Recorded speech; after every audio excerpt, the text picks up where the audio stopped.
Hi everybody and welcome to another Minecraft tutorial with me, Binary Dragon. So you built my water elevator and it's pretty neat. You want to go up to the next floor, so you head upstairs and you head up to the next floor above.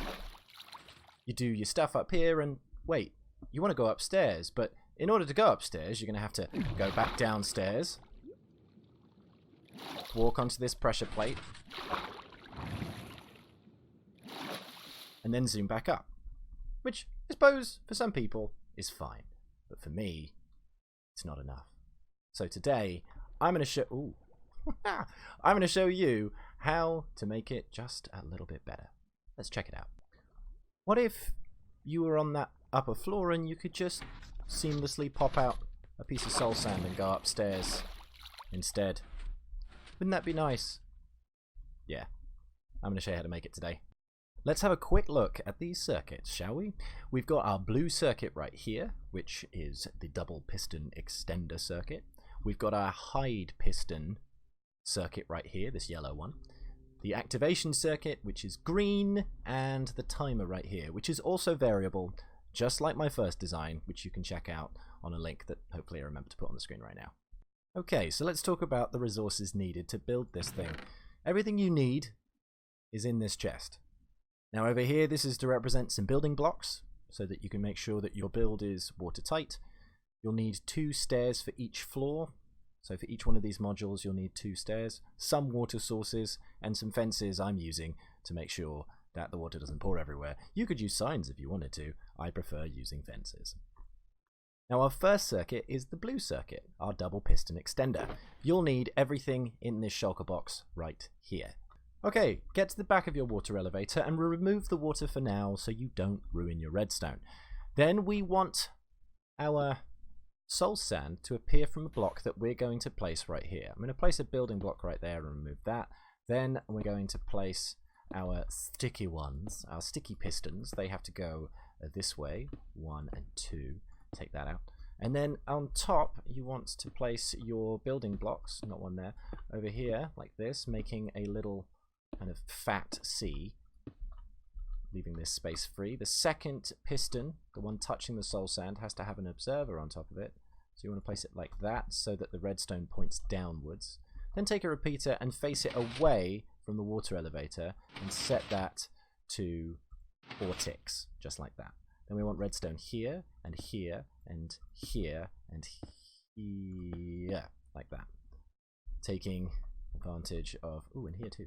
Taking advantage of these repeaters so that this redstone doesn't touch that. We're going to set this to 3 ticks, and then we're going to put a repeater heading this way, again stopping this redstone from mixing with that, and have it set to its default position. So we've got 1 on 1, 1 on 3, and 1 on 4. Then we're going to put a block right here, and that completes the circuit, and this is also the input for this circuit. So it's able to double extend that block and pull it back. And if the signal is constant, if we take a lever like this, it stays, and then when you remove it, it also stays. So we're going to take advantage of the fact that a constant signal causes the block to stay out, and then when the signal falls away, on the falling edge of that signal, it draws the block back in. And that's our first circuit done. Now our next circuit is the yellow circuit, and everything you need for it is in this box. It's not very big, so let's have a quick look at making it. So head over to this side of your blue circuit and place 4 blocks right here in a little T shape, like this. 1, 2, 3, and 4. Then take a redstone repeater, come up to the top of your blue circuit and have it coming out of this block right here. This will keep the piston extended until this soul sand has returned to its hidden position. Take your redstone dust and place it along here like that.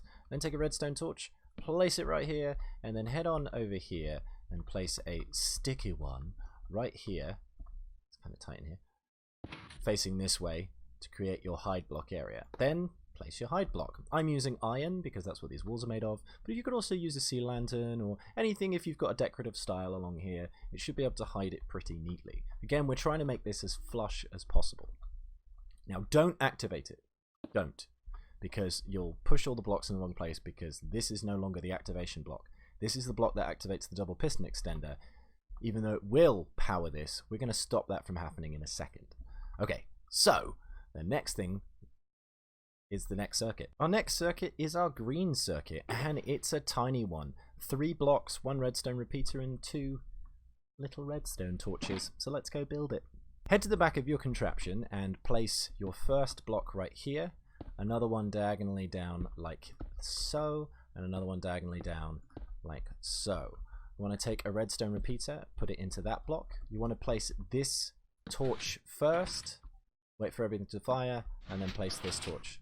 That way you don't mess up the position of the blocks. And at this point, it works. So all it needs is for an input into this block right here, which causes it to open. Problem is, if you just put an input, that block's going to stay there forever. So what we're going to do, let's take that off, it retracts it and hides it, is we're going to add a timer right here.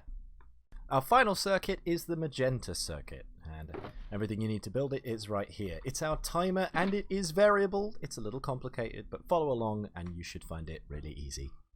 Okay, so head to this side of your contraption, and this is where our input's going to be. I'm going to put a block right there. I'm going to place some blocks along here. These middle ones are actually temporary. I'll get those in a second. Then we want to put our redstone on top of this block, and a redstone on top of this block, and a comparator going out like that, and a comparator going out like that. Then we're going to place our hoppers. We're going to place one there, place this one so it goes into that one, break that one.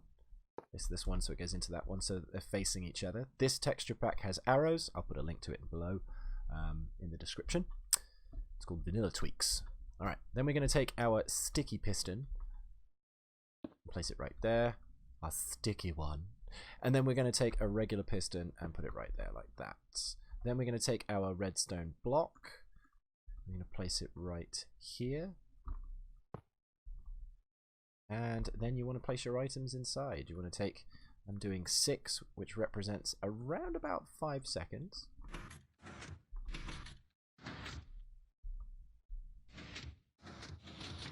And there you go, just like that. To create our input, we're going to put a button right there, and then all of the redstone is done. Neat, huh? Now we have one more task to do before this elevator is up and running. When the soul sand comes out and pops right here, it's going to delete the water source. It'll pull back, and then there won't be a water source here, and the rest of the elevator won't work. So in order to fix that, we're going to remove the 2 fences that were right here. We're going to place a stair facing this way and a stair facing this way. You need a block right here which will activate the circuit. Don't worry, it'll reset fine. Just like that. Bong, bong, bong. And then you want to place block on top of there, and you want to place probably a block here, a block just here for safety, and then it's all done. The one thing we do need though is water sources. So we're going to put a water source right here and a water source right here inside of these stairs. Now because there's a water source on that side and a water source on that side, every time a block is pulled away, this will create a new water source, and we don't have to worry about it, which is fantastic. Place back our fences. Now I'm going to put all the water into this thing and we'll give it a whirl. So now all the water sources have been placed. We're going to head inside of our elevator and go upstairs. We're going to do our business up here, and then, oh, but wait, we want to go further up, don't we? And ba-bam, ba-bam, we totally can. Whee! Thanks so much for joining me here in this Minecraft tutorial. I hope that you find it useful. Like and subscribe if you thought it was groovy, and I'll see you all next time in the next video. Bye-bye then. Bye-bye.